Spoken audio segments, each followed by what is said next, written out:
Okay, great. Absolutely perfect.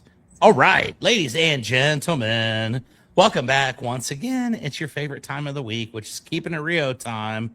That's been a well established fact for almost 5 years now. And today it's episode 262, I believe.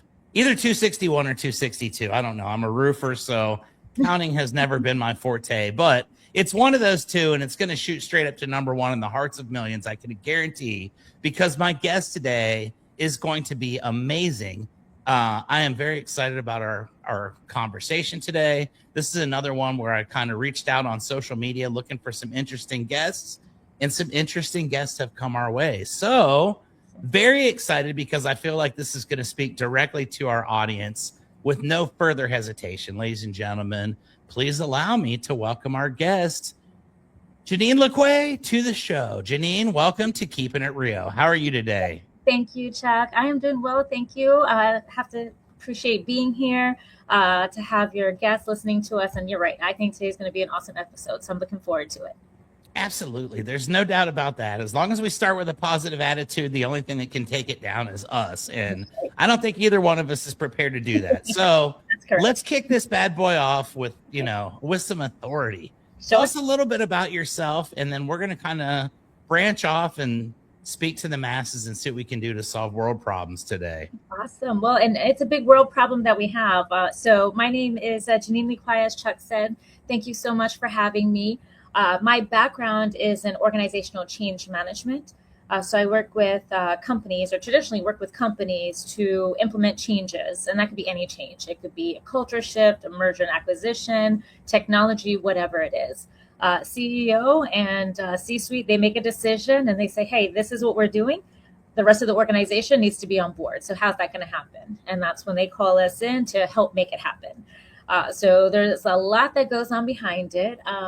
But, it's been super exciting for me over the past 15 years working in this space. But what I found, and the problem that I'm talking about that we're working to solve, is that individuals have a difficult time oftentimes dealing with change, many of the life changes and transitions that we go through.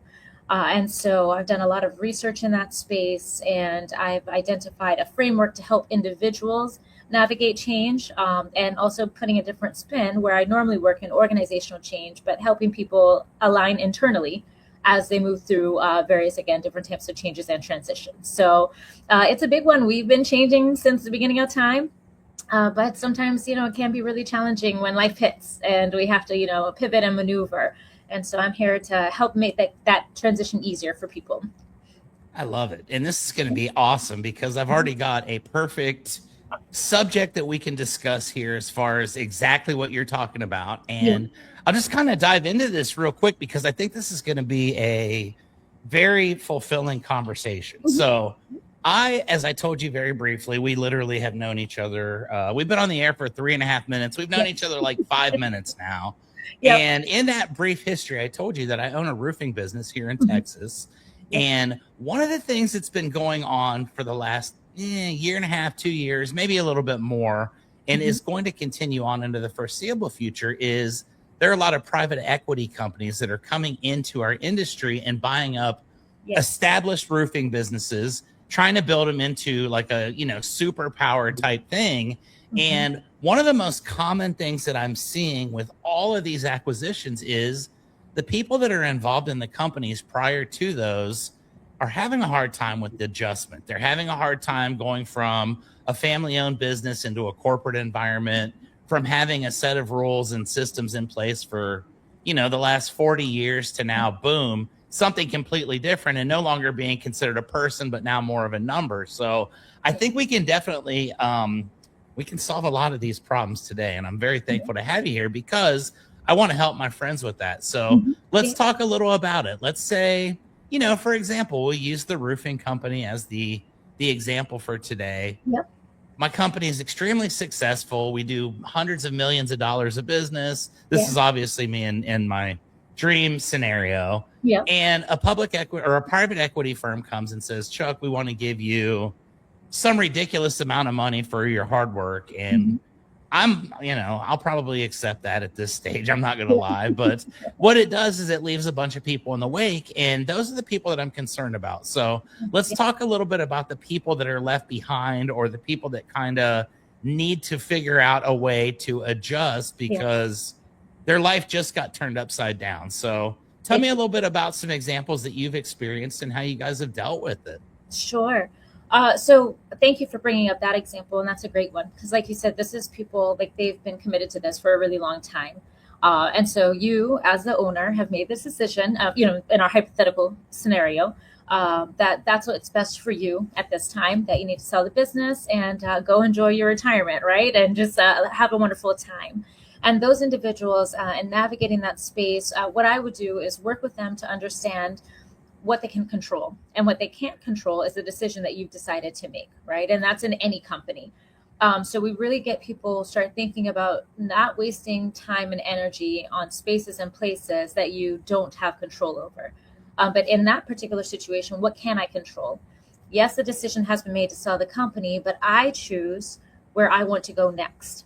And if I can see it as an opportunity, like, oh, that's actually really exciting. What can I learn from this opportunity? What skills can I acquire? What could be in it for me, right? Which is always a question that we answer. What's in it for me, right? Or maybe I decide that while I love Chuck and I love the space, I've been sitting on a decision to make a move for a really long time, right? And it's comfortable for me. And so I've been here. But maybe now that's really the time for me to look inward and decide what my next step is. So, all of that to say is while external factors and things that we can't control happen, we still have a choice in how we choose to deal with it. And so, my focus is always to help people determine what the reality is of the situation. This is my reality now. This is what I can control. This is what I can't control. What does that mean for me? And what does my future look like? And I think we've moved very far away from that, especially when it comes to our careers.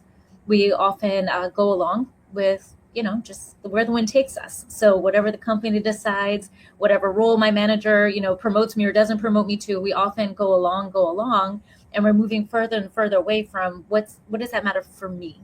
What does that mean for me? And I'm trying to get people to realize that while, again, the world can sweep us up, decisions can be made all around us, we really need to start determining what our next best step is. And I use that framework. It's a 4-phase framework: do it, which is discover what is the reality of my situation and where do I want to go. Ownership, what is mine to own? What choice do I have? What control do I have in the situation? Implement, I start making small steps toward that future state. And transformation, I see myself on the other side of the change that has happened. So it doesn't matter what the situation is, we have to ground ourselves in the reality, determine what we want next, and take ownership of how we're going to get there. Yes, I love that. And you're spot on. At the end of the day, it is ultimately up to us to decide what is in our best interest, what's going to make us happy. And one thing I've noticed is that in a lot of these cases, it's motivated folks to do things that maybe they wouldn't have done otherwise. So when you look at things from, the half full, half empty perspective, you can see it either way. And a lot of people are like, oh my gosh, this has been my comfort zone. This is what I've been doing. And now it's completely different. And, I don't know what I'm going to do. But to other people, that's very refreshing. And it's almost like, oh my gosh, I get another opportunity. Maybe I fell into a comfort zone and I was at a point where I was not happy, but I was just content. And now it kind of gives you the opportunity to reevaluate things. So I want to ask you a little bit about that reevaluation process, because in this example here, we're talking about, folks that have been in an established business. They've had their lives kind of, uplifted a little bit and kind of shaken up a little. And I think that in a lot of cases, people immediately, their reaction is emotional. And people get upset, they get mad, they get angry. And it's like, screw you guys. I've been doing this and this is all the thanks I get. So tell me a little bit about the process and how you can help people get through that without maybe, for lack of a better term, burning a bridge, or maybe overreacting in an emotional state before really stopping and actually thinking about some of the things that could happen. Sure. Well, I think the key is what you said, is stopping and thinking, right? So that really is the key. And while One of, I think, the myths about change, that a lot of the emotions, that's normal, right? And I think that we think that when we are resisting change, or when we're reluctant, when we're kind of scared, nervous, angry, all of those emotions are perfectly normal. And so I talk about that a lot, that it's fine, but exactly what you said, it's now how you respond, right? So you don't want to burn bridges. So yeah, I absolutely can feel. And chances are, again, if I've been doing this for 30 years and I have literally committed myself to this organization, understandably so, I could be angry, right? When things shift. But that's where we tap into that. What's the reality of the situation? The reality is I can be upset, fine, understandable, but anger is not going to change the decision that's been made, right? And so we really go into exercises to help people and ask questions. Okay, so what is the reality? How are you feeling? And say it, right? Oftentimes we try to hide it, or it comes out in ways that we don't want, like you said, burning a bridge, right? So it's perfectly okay for us to acknowledge, I am upset because I do feel like this is something that I have committed my time and my effort to. But what we get people to do now is, you're right, you have. And what skills have you acquired? So it's the same thing. We redirect and we shift, right? The focus from the anger to, what did I learn? What skills have I acquired? And then we often see that anger, that when we ask the questions and we get people working through the activities, the anger starts to subside, because like you said, the glass half full, you start to realize how much you benefited, right, from this situation. What we also do with a lot of the questions that we ask, and it's, we want people to take time, and we don't do that anymore, right? We're angry and then we act immediately because we don't have time. So we get people to understand that there is time. There is time to process how you feel. There is time, again, to think about what direction you want to head. There is time for you to look at all of the value that you've obtained up until this point. We do have time to do those things, because we actually lose more time when we don't do it. Because then on the back end, we find ourselves, like you said, a bridge that was perfectly well intact. Now we have to rebuild it. And now we're wasting time, right? Whereas if we took the time in the beginning, which we don't often do, then we'd have a much clearer focus in how we move forward, and keeping those bridges intact, right? Absolutely. And that's amazing because, I have to admit that this is basically 100% case study on Chuck today. Yeah, And yeah. I know all about what it's like to lose my temper and to, Mhm. fly off the handle and then regret it after the fact and think, oh man, what if I wouldn't have done that? How could have Mhm. things been? Yeah. Obviously, I probably wouldn't be sitting where I'm at right now. So it worked out for the best. But there are definitely times where you wonder, could I have done something better? Could I have handled that in a more responsible, mature way? Mhm. And it's great to have someone that is a resource that can kind of help you with that, because Yeah. it is a life altering thing. And not just with your business or not with your job, but life in general. I mean, things are constantly changing. We're always having to adapt and evolve. Yeah. And I think being able to kind of change the way that you do things is huge. And Mhm. it kind of brings me to another example. And I'm sorry for using myself as the No, example today, but that's I know great. myself as well as anything. Yeah. Another thing that we look at in my particular industry right now is kind of the way that things are being done. Yeah. And what I mean is, there's been a specific way that things have been working for decades. Mhm. And basically over the course of time, it seems like they always say, the golden goose or whatever. And finally the golden goose runs out of eggs and you start to have to kind of do things differently.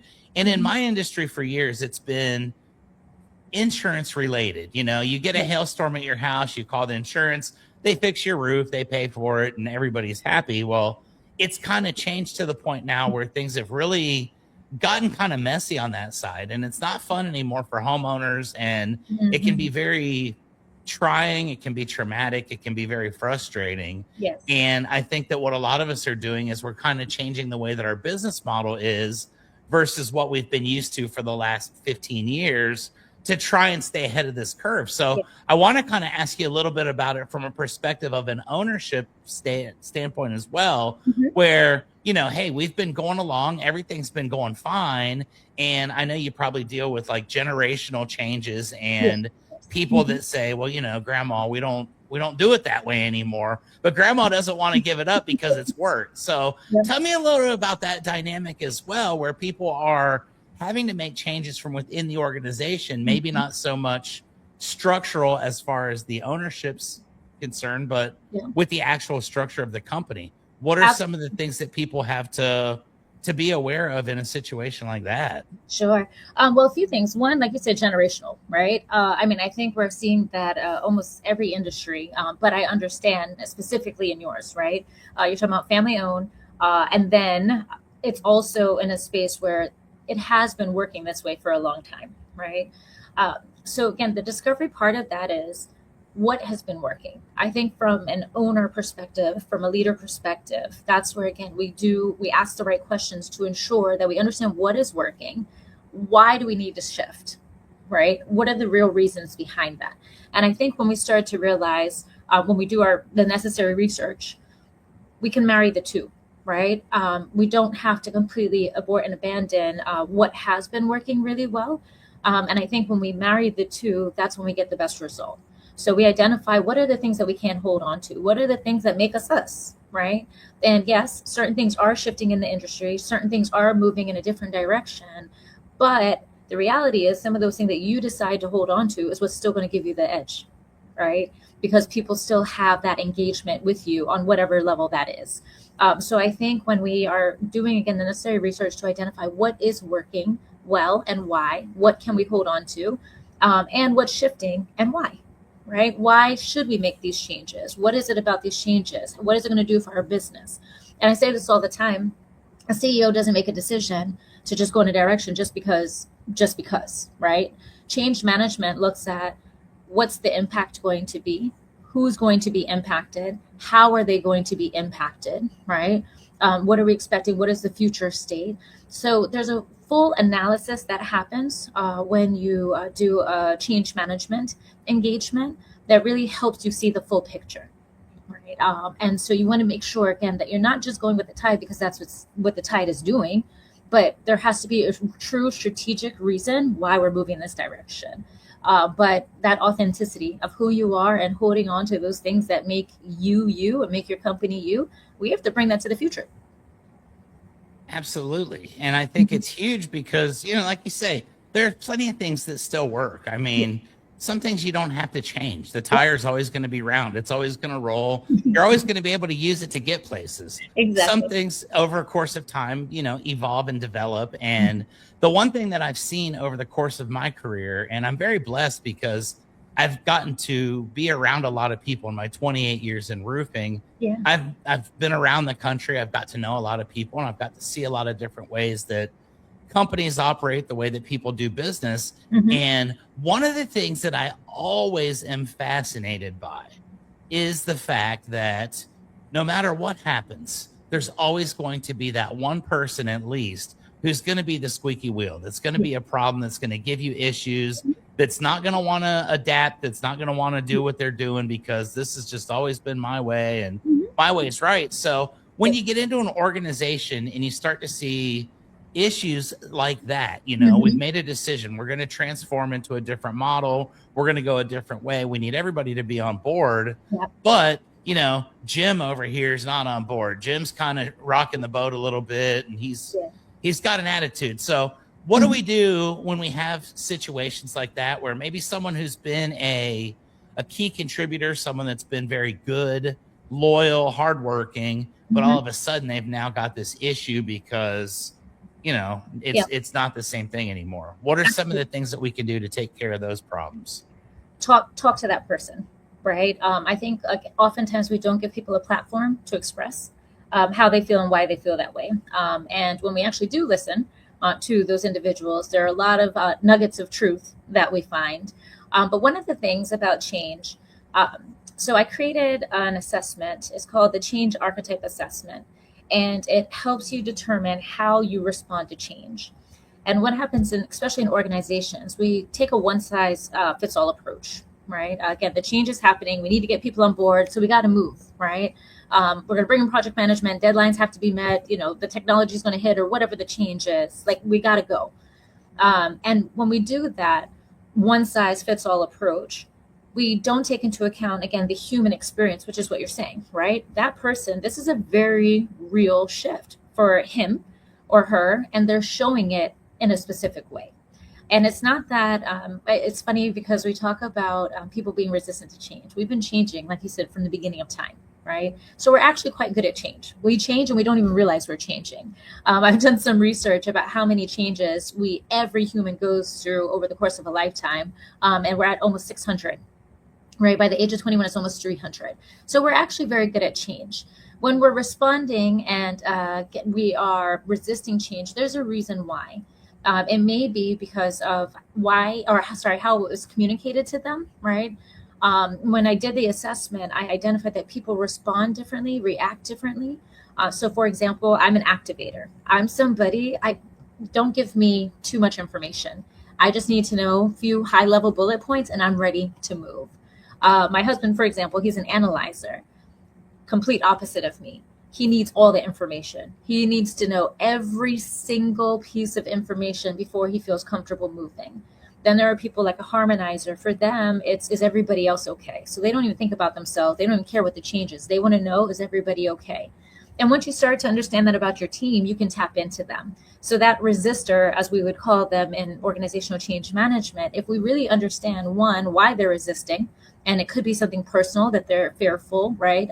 Maybe they are in a generation where technology isn't something that they're adept to, and it takes them a little bit longer to understand. And so now they feel they're going to be exposed, right? I've been doing this way for so long. How am I going to learn that so quickly when I have the young 20-something-year-old who's coming up behind me? And this is like they just, wake up knowing how to do technology, right? Maybe that's why. And if that's the case, once we understand why, then we can actually identify with that person, how do we help them move?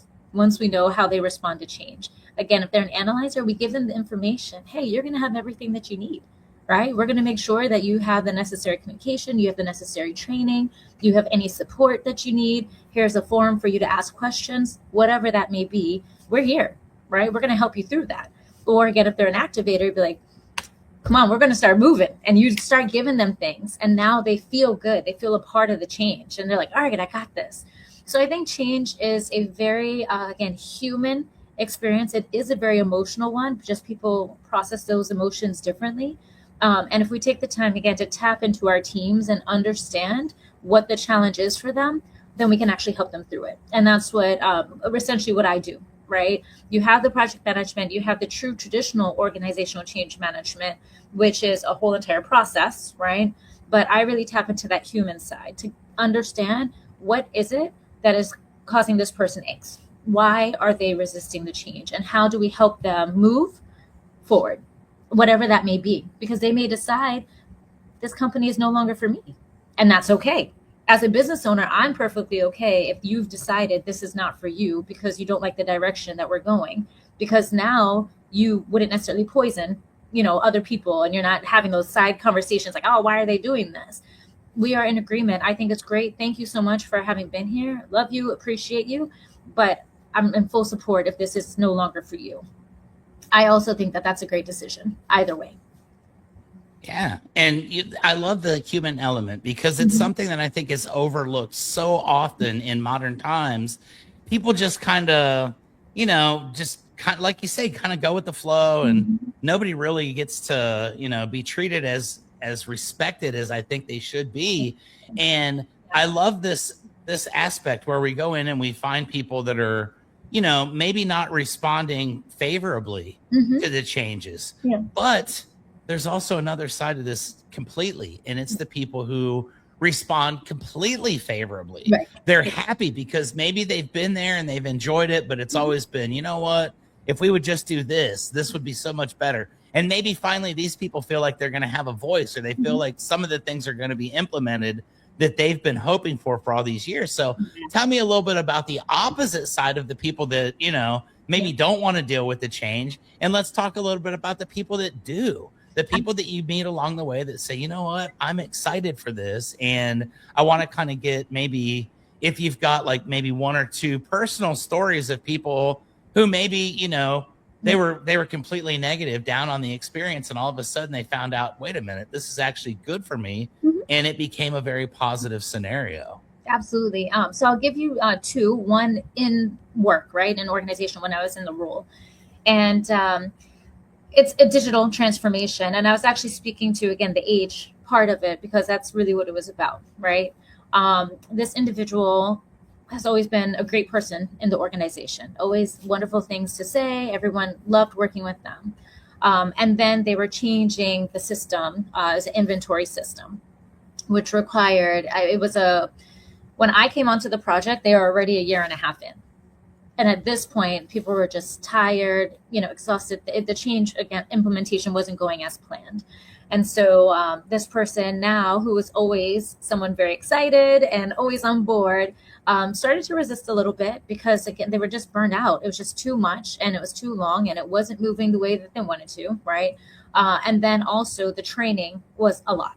There were tons of trainings, and they were coming very quickly. And it was a tough space, because, again, there's somebody who everybody looked toward and would say, man, if they're on board, great, then I can jump on board too. So seeing this person now starting to feel that pressure and not feeling as excited started to impact other team members as well.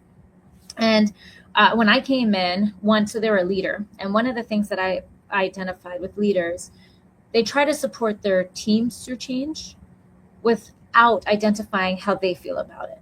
Right. So sometimes they don't agree, but they just have to push through. That's the thing. Push through. And you have to lead your team, And so I opened my session and I said, listen, while your team is going through a change, you are also going through a change too. And we need to acknowledge that. You need to acknowledge that. And so when you are challenged emotionally, when you're having a hard time, give yourself grace. Right. So that's how I started. So what ended up happening, this person after the session was like, hey, may I talk to you, aside? And that really resonated with them. And they felt, again, they've always been completely committed. They'd always been that person that was super excited.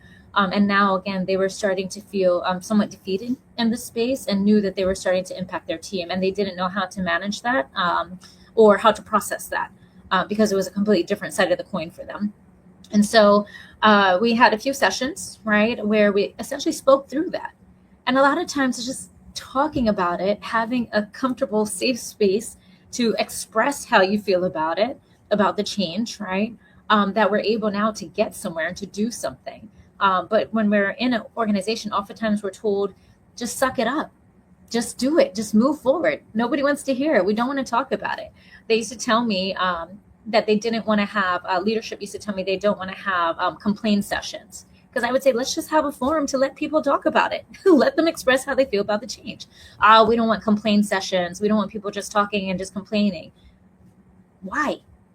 We're looking at it as complaining. Why can't we give people a forum to speak how they feel and let them express how they feel? And maybe once we do that, it'll allow them now to be able to look forward and move forward.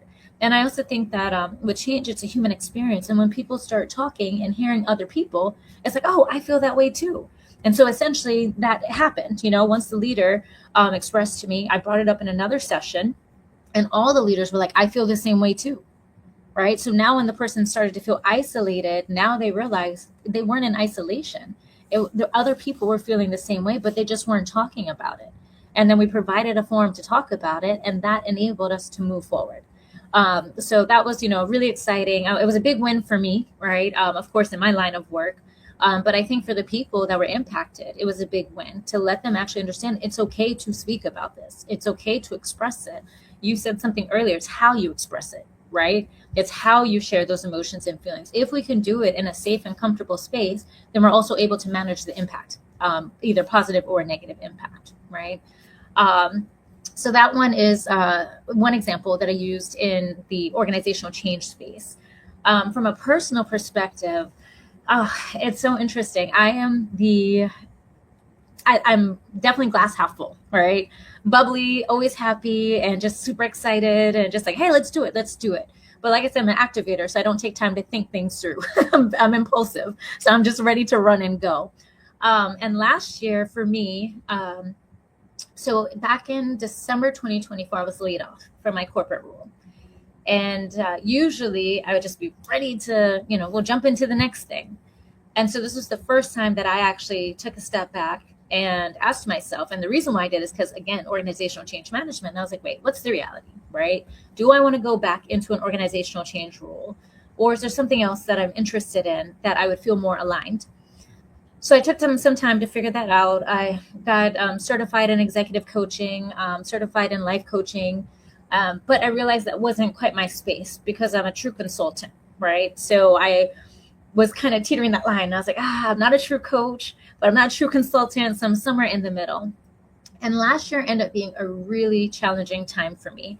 I'm a mom of three. My husband travels a lot with his job. And I should say, mom of three of young kids, 10, 5, and 2. Oh, Right. yeah. Yep. And, of course, being laid off and, a two finance household. Right. So we needed the finances from both of us. And so it was just ended up being a lot.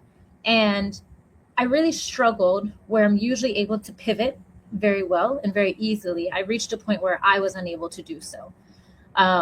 In the early part of that, I started writing the book and I was like, I have this framework because people don't know how to navigate change. Of course, not even like paying attention to the fact that I was in it myself. Right. And I'm just like, let me help people. And that's how I came up with the Do It Change method. And that's like, my experience in organizational change management. I can totally use this and apply it and help people. And so I started. And then I just came to a point where I was just exhausted. I crashed. I just wasn't in a space where I just felt like I was losing focus. I felt demotivated. And I just couldn't find my footing. I was really struggling to find my footing. And at that time, this would have been about May, June of last year. So and then summer comes. And of course, now you have kids who are home. I'm working from home. I'm trying to start my business and I'm writing a book. And it's just, again, all the things that just, you feel overwhelmed. It's a lot. It's a whole lot. And so for the whole summer, I was just not in a space where I could, again, really focus and understand even the space that I was in. And so when fall came and I just, again, was really depleted and tired, I started using the framework myself. And I was like, wait a minute, like I'm sitting here telling people to use the framework, right? I'm literally coaching people and helping people and, and then doing consulting and organizational change. But I was just winging it as most of us do. And so I took a step back and I was like, all right, let me use my own framework. And honestly, it was life-changing, right? Because I started asking myself the right questions in that discovery. What's the reality of my situation? Right. And fine, now I understand the reality. And the reality is no fluff. Right. One of the reasons why coaching for me, I'm a very real person, which I love this, right? Keeping it real. That's me. Like, I'm just like, hey, like, this is the reality. Like, what are we doing? Right. While adding in my excitement and, having that as well. But I got to just get right to it. And so I was like, just what is the reality? I'm trying to start a business. Again, I'm a mom. I'm tired. But where am I trying to go? And I don't even know where I'm going. Right? I don't even know. Like, I'm just jumping in. I know I need money. I know I need work. And so I'm just doing. Where am I going?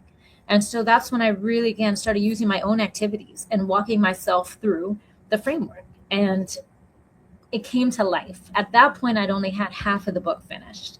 And I just, again, because I completely stalled and I couldn't move forward anymore, I just reached that point where like nothing was making sense to me. And once I started using the framework, I literally wrote the book, finished writing the book. My husband was like, you did what? I mean, I was up late because now it was very real, right? Before it was very, it was my experience, it was my education, it was my research, and I was able to put all of that into it. And then came the reality. Then came you're a human too, and this applies to you as well. So you use it from a very personal perspective. And that's when, like I said, it all just started flowing and came together. And I always say clarity for me is a buzzword, so I don't particularly like to use it, but I think clarity comes from doing. And that was the thing. I didn't know where to go. And a lot of the doing that was getting done, I wasn't understanding it or deciphering it. And so when I was able to take a step back and really think of the steps that I'd taken, things became clearer. And I realized, and I was like, man, this is it. Like, clarity comes from doing, right? You said something earlier about, it was something that you said about, with your temper. And you said you've made some decisions in the past, right? Once or twice. Yeah. But here you are today talking about that. And I think, again, even in our missteps comes so much learning. And it gives us perspective. It gives us a way forward. Now we know, like, I don't want to do that again. And when we're talking about glass half full or glass half empty, I definitely think this is my glass half full thinking. But I think in any situation, whatever it is, we can learn from it and it propels us forward, right? We can utilize that as a stepping stone. Everything is about stepping stones. We have people that I've met and they're multimillionaires, right? And they're just like, but I want more. That because that's who we are. We're always ever evolving. Is there a point where we're ever content? I know there's self-actualization, Maslow's hierarchy of needs, but is there really a point where we're ever content? Now, maybe my financial needs are met, but emotionally, relationally, maybe they're not. And I'm working toward that. Or maybe I just the impact that I want to make in the world, I'm still seeking that. So I don't know if we're ever fully content. I think we're always evolving, always growing. And in those missteps, they just help us keep moving forward, keep evolving. And I think that's what it was for me. So it was very personal, but being able to utilize my framework and now being able to speak to it, like, trust me, it works, and I'm excited to be able to do that. Yeah. And I'll tell you what, I love those moment of discovery stories where it's like, hey, wait a minute, you know what? Like, this is literally my thing, and I'm not even doing it myself. And then once you start to implement those, you start to see huge changes in your life, and you realize, oh, I really am onto something here, and it changes everything. And I love what you just said about, you get into these funks and you're like, well, whatever. Writing a book. You're going to be the 44th author I've had on Keepin It Rio. Awesome. And every single one has a unique story about how they wrote their book and some of the experiences that they went through. And obviously, I would love to know a little bit more about your process. But right out of the gate, we know, okay, this was something that you started at an earlier point and just worked yourself to the point of just being like, whatever. I don't care if I finish it or not. I could care less. And then got yourself back into the groove, took care of that, and got everything handled. So let's talk a little bit about the experience as an author.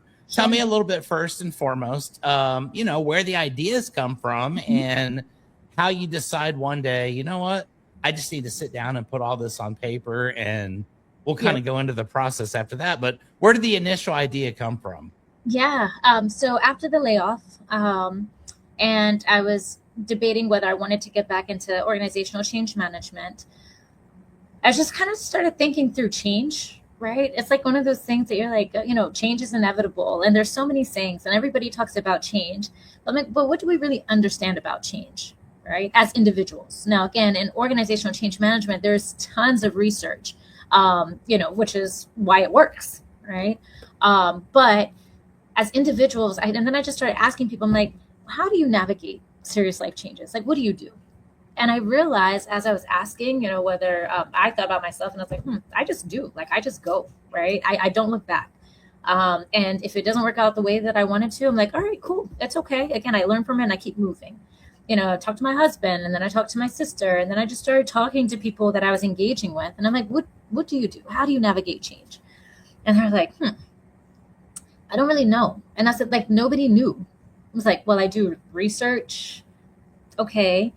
I just kind of go along with it. It's like, okay, right? So I'm getting all of this data and this feedback, and I'm like, wow, there is literally no real way that we are navigating change, which change, again, is inevitable. Change is the only constant. So something that is so regular and consistent in our lives, we literally have no way that we are dealing with it intentionally. We're all reacting to it. That's happening, right? And, at the ages that we are, we're clearly making it through, but are we doing it with intention? And that's when I started thinking, I'm like, okay, but are we just getting swept up by the world around us and, people's expectations and, again, the things that are happening? Or are we genuinely navigating our lives with intention, right? Things happen, some things we choose and some things we don't. And, another personal, my mom passed away in 2016, 2 weeks after my first daughter was born. And I mean, of course, it was a tough time. She and I were really close, and I had no idea that she was so sick. She was, we thought she was in recovery from cancer. I was living out of the country at the time in Trinidad and Tobago, and she went to the doctor because she had a nasty cough. and she went to 3 doctors, and they all told her she was fine to fly. By the time she came to Trinidad, like she could hardly breathe. Turns out she had pneumonia, tons of fluid in her lungs. So that doctor was like, "Don't worry about it. We're gonna, get you okay." That week that she was there, and then the week after my daughter was born, she just progressively got worse. We had to admit her into the hospital in Trinidad, and that was on a Sunday. So my daughter was born May 7th.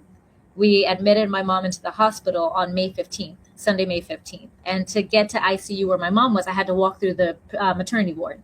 So I'm walking through the maternity ward, and they're, looking at me, and they're like, "You were just here last week." And I was like, "Yeah," because it's a smaller hospital. And they're like, "Oh, that was your mom," because they recognized her face but couldn't figure out where they knew her from. And they're like, "That's your mom." I said, "Yeah." So I went to go see her, and that was Sunday. And Monday, so they ran a whole bunch of tests on Sunday, and we got the results Monday morning. And they called my dad, who was in Northern Virginia, right outside of DC, and said, "Sir, unfortunately, her cancer is everywhere." And we don't mean like 1 or 2 places. We mean everywhere. And if we start treatment here, chances are she's not going to make it. So we recommend that you have her airlifted back to Virginia. And we're not talking about in a few days. We're talking about immediately. So Monday, we got that news. On Tuesday, we airlifted her back to Virginia, and she wasn't strong enough to breathe on her own, so they had to put her under. And unfortunately, she never woke up. And then she passed away on May 25th. And it was really challenging time, of course.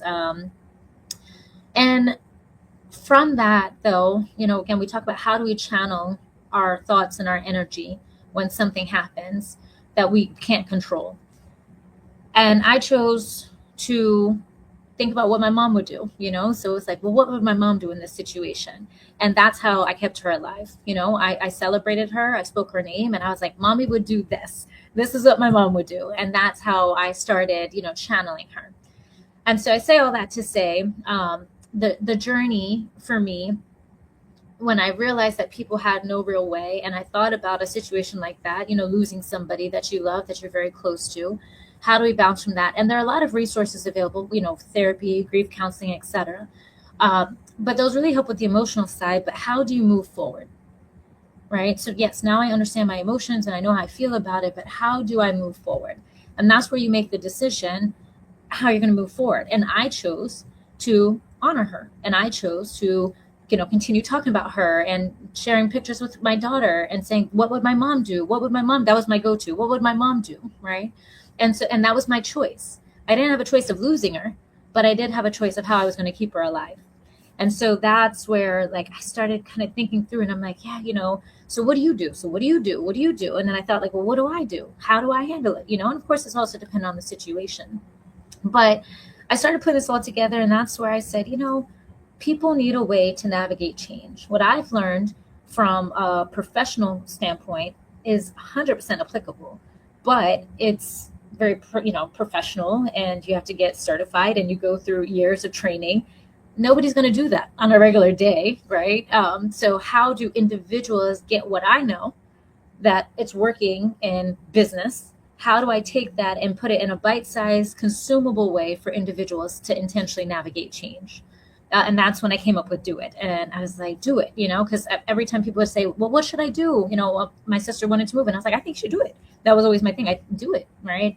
So the acronym, that's how it was born, was Do It. And then the Discover, Own, which are our planning phases, and then Implement, Transform, which are our action phases. And so again, I took my experience from organizational change management, put it in a way that was applicable for individuals to consume, and something that people would remember and can constantly keep going back to, regardless of what the change is. So I told my husband, I was like, "Oh my gosh, I have this idea and I think it's going to be really amazing. And I have to write a book." He was like, "What?" I was like, "Well, I don't know. That's the next natural step, isn't it? I have to put it down in a book." And literally that's how I ended up writing the book, because I was like, I have to now put all of these thoughts down so that people can access it, right? Otherwise, how are they going to access it? And that's where the book was born. And so I just started, again, just writing in a way that would resonate with people, trying to use examples that made sense, again, while utilizing the principles and frameworks of organizational change management, and making it, again, so people can understand and consume and utilize it in their own lives. I love it. And that is such a personal journey right there. And Yeah. that's what I love the most about all the authors that I've had on the show is everybody's got such a personal journey and everything has so much meaning to them individually. And it's like, that's just so cool. And I haven't written a book yet. And heck, I could barely read a book, but one day I might write a book. And the one thing I definitely want to do on this episode is I want to encourage folks who are watching who maybe have been inspired by your message. Maybe they see something here that potentially they could use some help with, and they want to either follow you, reach out to you, or even better, they'd like to buy a copy of your book. Yeah. Tell us a little bit about how we can make those things happen. Yeah, absolutely. So the book is called The Do It Change Method. And you can find it on Amazon. You can order at Barnes & Noble. I recommend Barnes & Noble. I think the print quality is a bit better when you order from Barnes & Noble. So you can definitely go there. As far as following me, doitchangemethod.com. You can access all of my information there. My change assessment also, which is where you can take the archetype change assessment to determine how you respond to change so that you can use that information to navigate. On Instagram, Soleil Edge with Janine. And so I don't know, are we going to be able to put, I know, because it's all long and it's a lot. We'll put all the stuff in the show notes. Absolutely. Absolutely. Yeah, because it's a lot. I mean, my name alone is a lot, so I already know it's going to be a lot for people to take in. So once we get that down, I really highly encourage people to take the assessment. It is 120 questions, so take your time doing it, right? Or set some time, I should say. It opens up wonders. I mean, I've had people tell me, they got divorced and like, you know what, I really wonder if my husband and I had taken this, if it would have changed the course of our relationship.